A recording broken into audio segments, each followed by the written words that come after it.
Every government must ensure that the children that grow in the country grow up as civilized adults, well-informed adults.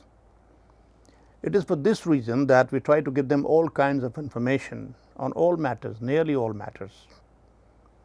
This is a democracy, India, but it doesn't mind teaching children or letting them know what is not a democratic country. What are the various forms of governments? They teach about theocratic governance, they teach about one-party dictatorship like China, the military dictatorship form of government, and they teach about other whatever forms of government exist. Now, this does not mean that India will become a dictatorship, military dictatorship or one-party government, but on the pretext of maintaining secularism, a very weird concept in India, they have avoided teaching religions in the curriculum. Our laws are taken mostly from Britain, the Great Britain, the former Great Britain, but we are not following the way Britain is restructuring its laws and coping up with its pressures and other social realities. The Education Act of 1996 ensures that every child in the UK is educated about the various religions, their principles, their scriptures, their festivals and their significance, a factual information about all faiths represented in Britain. The Act explicitly says that all government aided schools, all the government schools which educate 93% of the UK children, only 7% are out of it. Religious education must be a compulsory subject, and religious education does not mean spreading any particular faith. Giving factual information about all faiths, their icons, their inspiring figures, their festivals and their significance for them, the way they celebrate their festivals, their scriptures, their basic principles. These are things taught in the schools about religions. And to ensure that no injustice is done to any particular faith and no faith is denigrated, there is a standing council of religious leaders which formalizes this curriculum. They see every bit and piece of information about every faith in the curriculum and they approve it that this is okay, then it is incorporated into the formal education system. The same system needs to be followed in India. This is plain common sense. Today the situation is that every child in a family is taught that all other faiths are useless and dirty and our faith is the best. Now the seeds of hatred are sown right in the childhood itself. Every day he gets the same input and therefore he grows as an adult with bad feelings or hatred towards other faiths. So when a dispute, mild dispute springs up, there is communal violence. Is it a civilized country? The government, the policy makers must ensure that all children grow up as civilized adults, well-informed adults. And what is the problem with educating about religion? Religion is a part of life. In India and most countries of the world, the number of believers and number of persons aligned to a particular faith, different faiths, heavily outnumbers the number of atheists, and they have to live together mostly. So they have to live peacefully, amicably. Religion always has impact, is one of the main factors of influencing a child's character.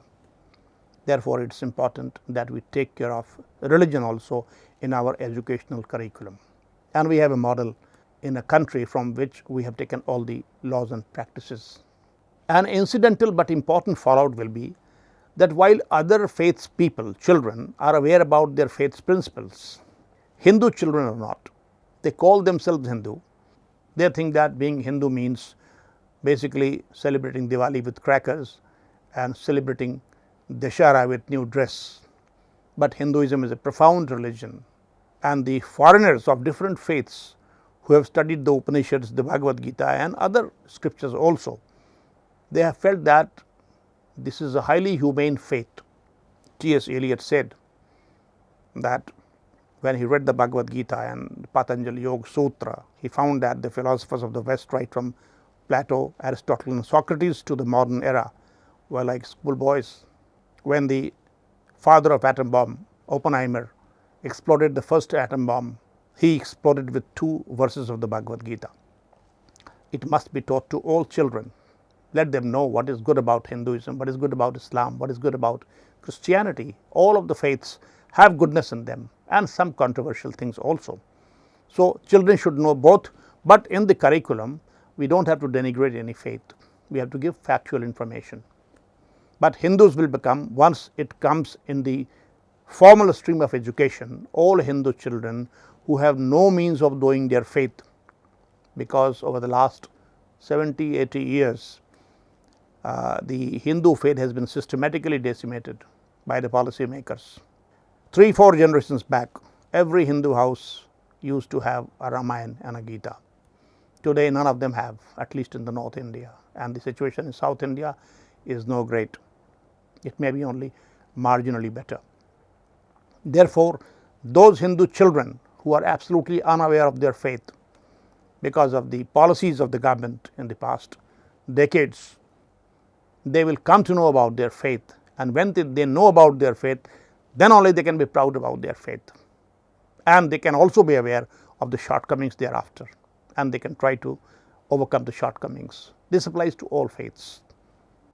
The entire world perceives Hinduism to be a religion of polytheism, which worships many gods, which is totally untrue. In nearly all scriptures, all serious scriptures, you will find that they say that God is only one and that God is formless. If this is explained in the textbooks, not only Hindus will come to know about it, but even the entire world, other faiths people will know that this is not essentially a polytheistic religion. All the deities are conceived to be the forms of and incarnations of only one formless God. Therefore, essentially, it is a monotheistic religion. Similarly, the entire world perceives Hinduism to be an idolatry-oriented religion, which is also not true. The experts know, the scholars know that Hinduism lays down many paths to God realization. Take, for instance, the Dhyana Yoga, the meditative yoga, to which Shyamacharan Lahiri Mahasaya belonged. He lived in Kashi, but never once went to see the Kashi Vishwanath temple, because he was a meditative yogi and he would meditate on the formless soul and the formless God. The Jnana Yoga, the path of knowledge, also does not make it necessary to worship idols. It also believes and pursues the formless God, one formless God. The Karma Yoga, the path of detached action, has no compulsion to worship the idols. It only says that you work with detachment, do all your deeds with detachment towards the fruit of the actions and the actions themselves, and dedicate all your actions to God. So that also doesn't make idolatry compulsory. Idolatry is basically practiced by the bhakti yogis, those who believe in personified personal God, and then for them it is very beneficial to worship idols. How it should also be explained with examples in the textbooks. So then our children will know about the reality of Hinduism, and other faiths will also know about the reality of Hinduism. Similarly, take Islam. People perceive everywhere in the world today that Islamic scriptures basically promote genocides, murders, and killing of the Kafirs, which means non-Muslims. But this is one interpretation. Everybody does not interpret Quran in the same manner. They say that Kafir word was coined in the context of the Kafirs, the non-Muslims of Makkah and Medina, with whom the Prophet and Islam were in conflict. Now the mullahs have generalized that. All the attacks were planned on those Kafirs, not on other Kafirs. This is also a valid interpretation. The Prophet himself said once that your religion is yours and mine is mine. So you be happy with your religion, I am happy with my faith. This is not quoted by the mullahs because they think that if they teach their children this, then they will become soft, and they don't like Muslims to become soft. They want them to be violent. Similarly, as regards the torture of animals, the Quran Sharif does say that you can slaughter and eat animals. We must know that God has specifically told about great compassion towards animals in one of the hadiths, but that is not quoted by the mullahs. They quote very selectively. If these things come to the light in the textbooks, which no mullah can controvert, then a different image of Islam will go deep into the minds of Muslim children themselves, and the general perception about Islam will also be modified. Therefore, I request the policymakers and the government to please take care of this aspect of social and political life, to enact a law and to make, like Britain, religious education compulsory for all children in the country. This one single step will ensure that after 10 years, when these children grow into adults, we will have a more civilized nation. We will have a more well-informed nation. Hari Sharanam. Hari Sharanam.